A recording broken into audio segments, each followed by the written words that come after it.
You will sign the papers, or you will lose him. My mother-in-law said it so calmly, like she was asking me to pass the salt. I looked at the document in her hand, and I looked at my husband's family sitting around that table, and I understood, for the first time in 3 years of marriage, that I had never really married one man. I had married a family that wanted everything except me. My name doesn't matter for this story. What matters is that I was 30 years old, and I still remember the exact way my hands were shaking the day I realized my own husband's parents had been planning to destroy our marriage since the very first year of it, all because of one word: money. I met Daniel when I was 26, working long hours at a small design firm, living in a rented apartment with peeling paint and a landlord who never answered his phone. Daniel was different from anyone I had known. He didn't care about the crumbling stairs of my building or the secondhand furniture in my apartment. He used to say that watching me sketch late at night, tired and unbothered by how tired I looked, was the most honest thing he had ever seen in his life. We fell in love the way people do in the stories nobody believes anymore, slowly and then all at once.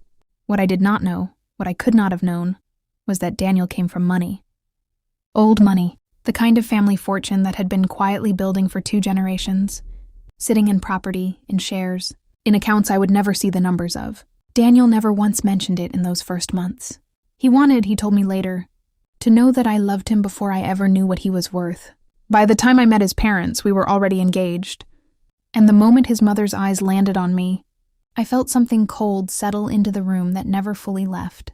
She smiled with her mouth and measured me with her eyes, and I understood instantly that whatever test I was being given, I had already failed it simply by existing. Daniel had 1 brother, older, named Victor, and 1 sister, younger, named Claire. Both of them had built their entire adult lives around their parents, money instead of around anything of their own. Victor ran a company that never quite turned a profit, kept alive only by his father's transfers. Claire lived in an apartment she had never paid rent for in her life. And when Daniel married me, the woman with no family fortune behind her, all 3 of them understood the same threat at the exact same time. If Daniel truly loved me, if I truly mattered to him, then one day, everything they had quietly assumed would be theirs, might not be entirely theirs anymore. That was the truth underneath every smile they gave me at our wedding. Not love, not welcome, arithmetic. For the first year, it was small things. A comment about how I dressed, a joke about my old apartment, retold at dinner as though it were charming, when I could hear exactly how it was meant. Claire once asked me in front of everyone whether I had signed a prenuptial agreement, and laughed like it was nothing when I said no. Daniel had never asked me to. I saw the look that passed between her and her mother in that exact second, and some small, quiet part of me understood that the laugh had not been a joke at all. It had been information gathered. But here is what none of them expected, what none of them planned for. Daniel loved me in a way that never wavered, not once, not for a single day. When his mother criticized my cooking, he told her plainly that he had never eaten better in his life. When Victor mocked my old career, Daniel reminded him coldly that unlike some people in that family, I had never once needed anyone's money to survive. Every time they tried to make me feel small, he made sure I knew later in private that I was the only thing in that house that felt real to him. I thought that would be enough to protect us. I was wrong. It began properly in our 3rd year of marriage, when Daniel's father fell seriously ill. Suddenly, the quiet arithmetic that had lived under the surface for years came rushing up into the open. Because if his father passed, the inheritance would be divided, and everyone in that family understood exactly what that meant for me. If I was still married to Daniel when that day came, I would stand to inherit alongside him. And that, more than anything else in the world, was the one outcome his mother could not allow. I did not find out what they were planning through anger, or through a confrontation, or through some dramatic confession. I found out through an accident, the kind that changes everything quietly, without warning. I was looking for a missing folder in Daniel's home office one evening, something unrelated entirely, when I found a drawer that had been locked and left slightly open by mistake. Inside it were documents I was never meant to see, photographs edited to look like evidence of an affair I had never had, a written statement drafted and ready, claiming I had been unstable and unfit during our marriage. And beneath all of it, a legal document prepared by a lawyer I had never met, structured to have me removed from any claim to Daniel's future inheritance entirely, quietly, before his father's illness reached its end. My hands went cold reading it. not because I feared losing money. I had never once cared about money in that house, but because I finally understood in that single moment that his mother, his brother, and his sister had spent months building a case against me, planning to destroy my marriage and my name at the same time, simply to protect what they believed was theirs. I did not confront them that night.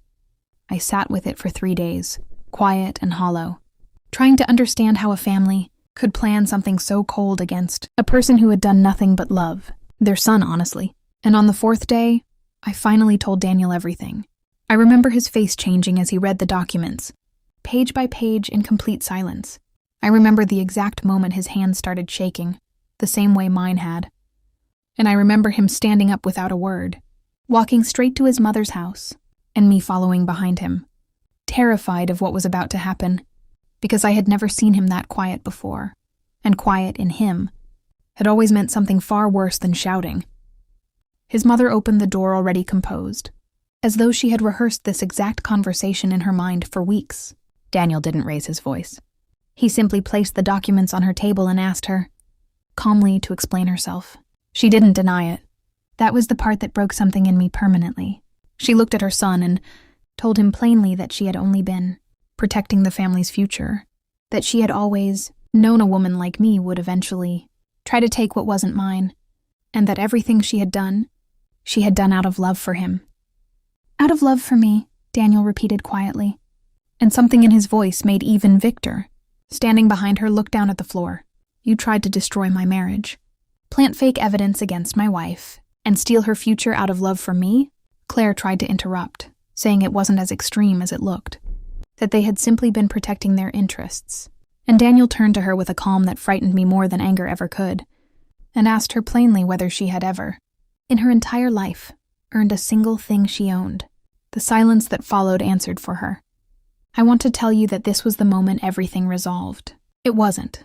Real life is never that fast, and neither was ours. For weeks afterward, Daniel's family tried, 3 separate times, to repair the damage without ever admitting fault. Once, his mother invited me to lunch alone, smiling the entire time, only to casually mention, halfway through the meal, that perhaps it would be wiser for me to accept a settlement quietly and step away with dignity before things became public and embarrassing for everyone, myself included. I told her as calmly as I could manage that I had never once asked for a settlement, and that the only thing I had ever wanted from that family was honesty, which was apparently the one thing none of them knew how to give. Another time, Victor showed up at our home uninvited, telling Daniel privately that if he truly wanted to keep peace in the family, the simplest solution would be for me to sign away my claim voluntarily, insisting it would prove my intentions had always been pure. Daniel didn't even let him finish the sentence before asking him to leave the house and never suggest anything like that again. And then came the hardest night of all, the one I still think about more than any other. Daniel's father, weak and fading, asked to speak with me alone. I sat beside his bed, terrified of what he might say, bracing myself for one final attempt to push me out of that family for good. Instead, he told me something I never expected, that he had known for years exactly what his wife and children had become around money, and that he had been too tired, too sick, and too ashamed to stop it in time. He told me that watching Daniel choose me, again and again, without ever once bending to their pressure, had been the first thing in years that made him proud of the family he had built. And then, quietly, he asked me to promise him one thing, not to leave, not because of duty, but because he believed, in his final months, that I was the only honest thing left in that entire house. I promised him.